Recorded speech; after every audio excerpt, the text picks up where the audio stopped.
How to use VPN. So hello guys, in this quick tutorial video I will tell you how you guys can use VPN.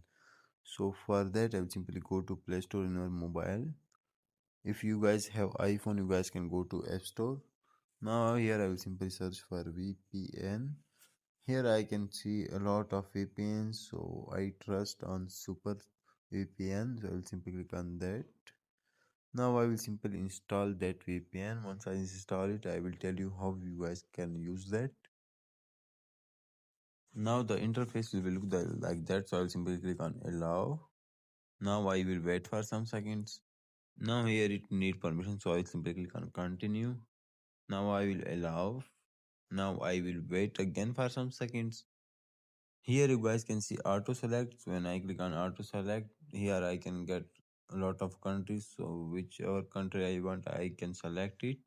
After that, I'll click on connect. Now here it says allow, so I'll simply click on allow, and our VPN connecting will be start. So let's wait for some seconds for Here we go, our VPN privacy, was connected. security, Thanks for and watching.